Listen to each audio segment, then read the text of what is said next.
this will be my final check for the preparation of Boss Ironman Mindanao mga bay, Mindanao leg. I think Silver Arrow is ready except for this one. This will be my final preparations. Let's replace the brakes mga bay. Yung rear brake ni Silver Arrow mga bay, okay pa. Itong front brake, tingnan natin to. Medyo manipis na. Papalitan natin ito ng bagong front brake niya mga bay, para ensure, sigurado tayo sa takbo natin sa Ironman. Alright? So tatanggalin natin itong brake caliper mga bay para mapalitan natin ang brake pads ni Silver Arrow. Careful lang din dito mga bay because nandito yung sensor sa ABS. So bantayan mo rin yan mamaya pag install back mo na hindi mo malimutan yung sensor. So ito yung sensor mga bay. So ibalik mo lang dito mamaya pag install back na sa caliper. So malinis na si Silver Arrow. Mamaya hangin na lang. After this one hangin. Then later mga bay, afternoon, karga na natin siya sa truck going to Jensen. Then tayo, mag-aeroplano lang tayo on Friday, that's 26 going to Jensen. 27 and 28 ang Boss Ironman Mindanao leg mga bay.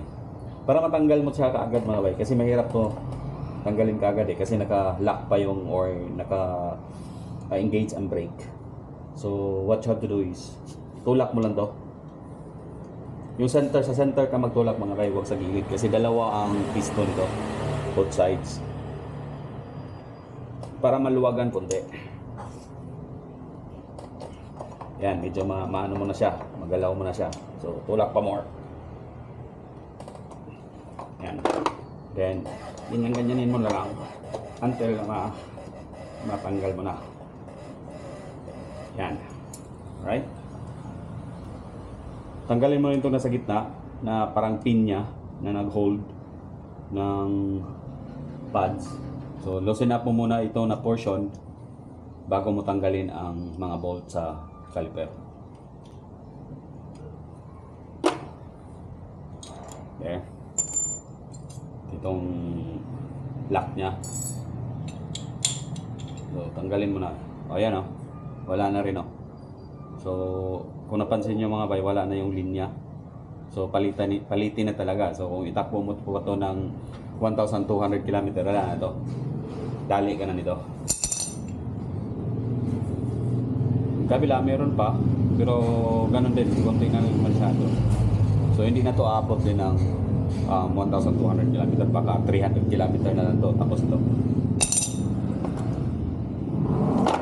Tapos bago ko lang kasi ito nalinisan ang caliper, but the time na nag-replace ka ng brake, linisan mo rin siya. Parang malinis na by the time you install back sa caliper or magpalit ka ng pads. So i-push mo lang to konti, pero bantayan mo to mga bay kasi may exhaust yun doon sa reservoir ng caliper mo. Baka tumutulo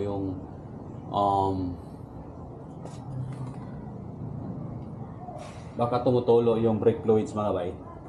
Matapang masyado yung brake fluids, sisirain yung pintura ng bike mo. Tulak mo to siya konti because paglagay ng pads mga bay, dapat maluwag siya. Parang mag-fit din dito. Kasi kung hindi mo siya itulak, hindi mo siya ma-fit.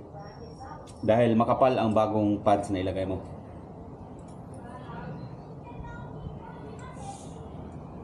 Ayan, I think it's enough. Bantayan mo lang mga bay because matapang masyado ang brake fluid mga bay.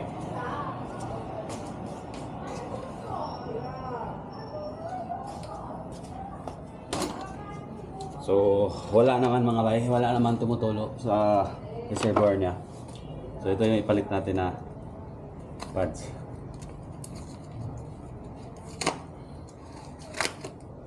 I'm using SBS mga bay. 900 SP. Since before ito na talaga ang ginagamit ko. So medyo kumpante na ako sa parts na to.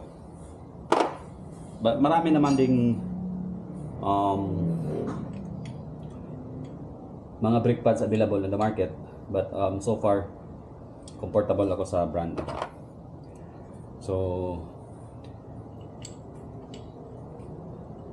install mo lang tong brake pads mga bay, ilagay mo facing each other yung mga pads.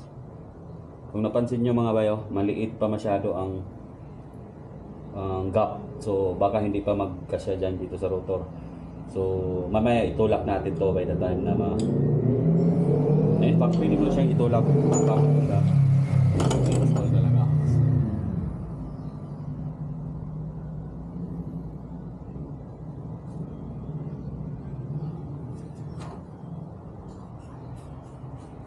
Bantayan mo lang mga bay yung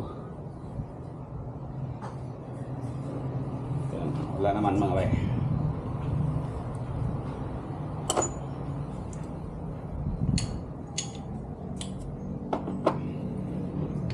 So pag-place mo sa pads mga bay, lagay mo lang siya ng ganyan. May mga edges naman to mga bay, oh. Ito din. Sa kabilang side, yan, meron din dito. So i-fit mo lang siya. Yan.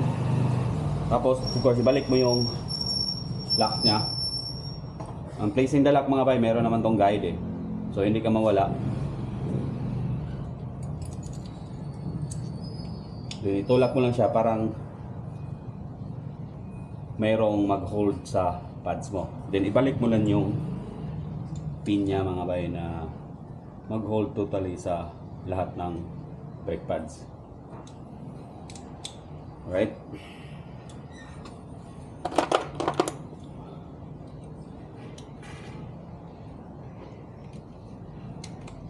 So align mo lang. Once aligned, secure back mo na siya. Alright. Huwag mo na lang munang sikipan. Later mo na lang sikipan yan. Then i-fit mo lang siya ng maayos bago mo siya i-insert sa rotor. Yan o. Make sure magabay na fit talaga siya. Else, something's wrong.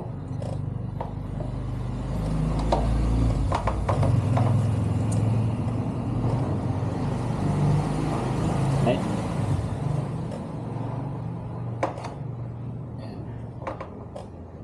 So, fit na mga bay.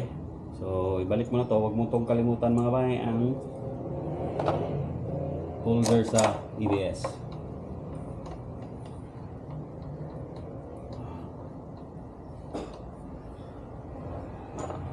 Then, once installed na natin ito mga bay, ang last final natin will be yung hangin niya. Because purposely, binabaan ko talaga ang hangin dito mga bay. I think nasa 26 at saka 36 lang ata ang hangin nito mga bay. So dadagdagan natin kahit 2 PSI each. Total wala namang masyadong off-road doon. So pwede yon. So pag higpit mo naman dito mga bay, dapat secure na secure talaga siya. Parang kasi ito yung mahirap to kung tumatakbo to din maluwag.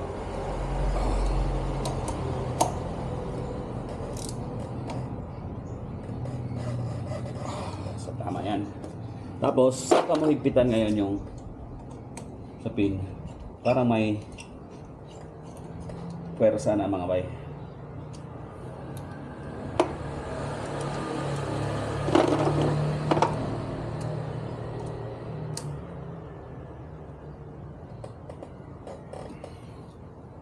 Tapos ibalik mo yung wire lock. Then of course, maluwag pa yan. So you have to do is i-press mo ang mga brake lever mo dito mga bay. Ayan, maluwag masyado. Until ma-feel mo na yung, so ayan, na-feel ko na yung laban ng brake lever mga bay. So lumalaban na yung brake lever, so nag-engage na yung brake pads. So dito sa reservoir wala naman tumutulong brake fluids mga bay. Ayan o, dito. So wala naman. Alright, kasi masyadong matapang yung brake fluids, may sisirain yung pintura ng motor mo.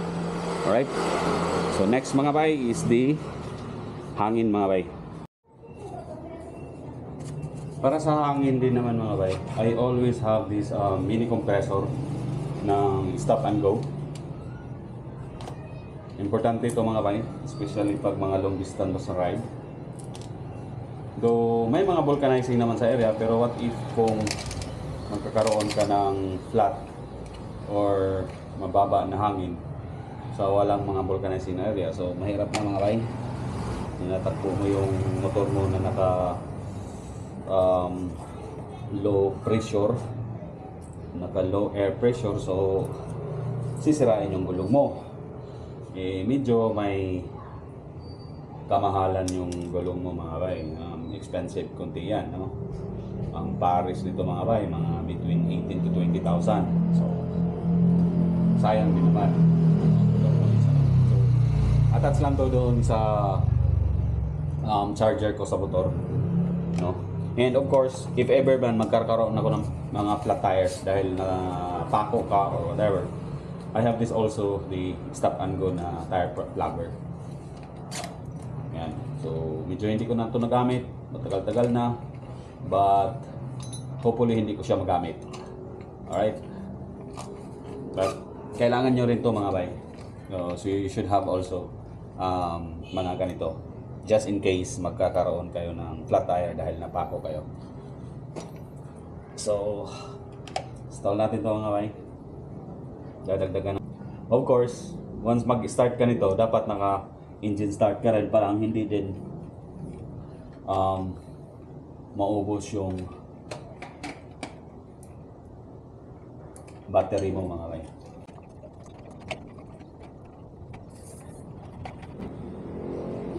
Dapat secure mga bay, parang wala siyang hangin na lalabas, right? So plug lang natin to doon, but we have to start the engine ng motor natin mga bay.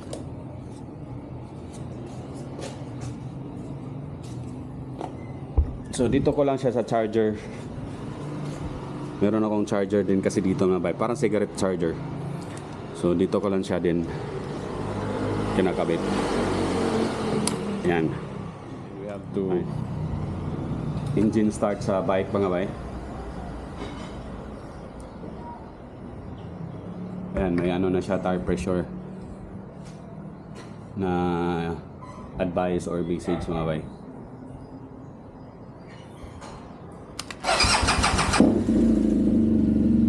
Right. So once naka-start na yan, on mo na rin ito.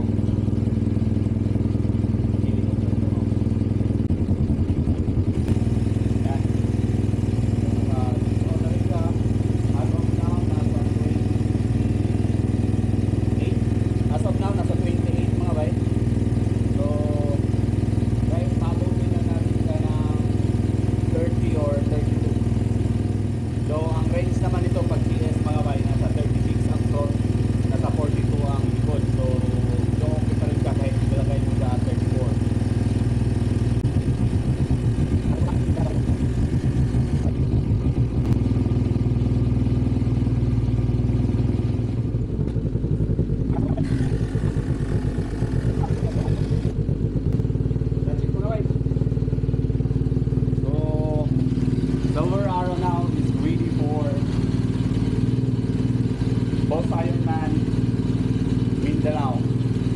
Alright mga bay, so see you sa Boss Ironman Mindanao mga bay. So we are now loading mga bay for Jensan. So second bike na, loading for second bike.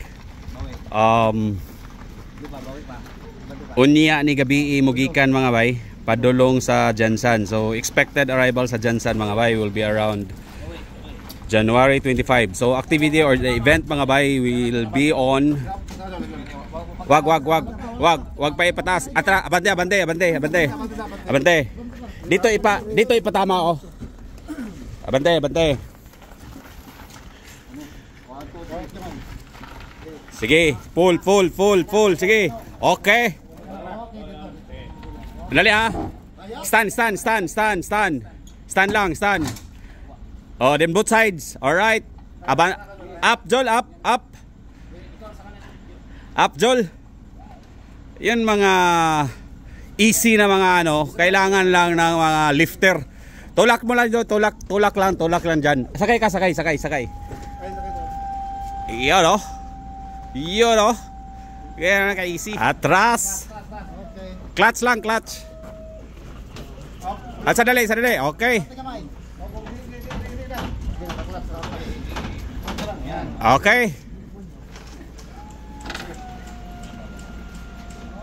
Yan. Sa sobrang bigat mga bay, 260 kilograms mga bay. So, ganyan ang magiging resulta mga bay. Alright. Okay mga bay.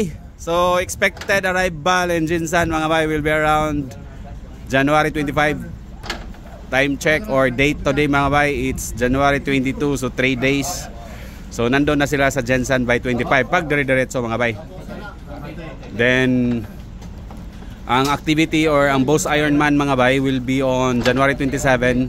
We will be arriving in Jinsan by January 26 via plane na mga bay. So ganun din ang gagawin namin pag matapos ang Ironman, ikakarga lang din namin to dito. Then we'll proceed again another plane going to back to Manila. Alright mga bay, so lasingan muna namin to mga bay because malaki masyado to. Parang tingnan mo ang ngoso, di matama sa wing. Sa wing. Itong wing ba?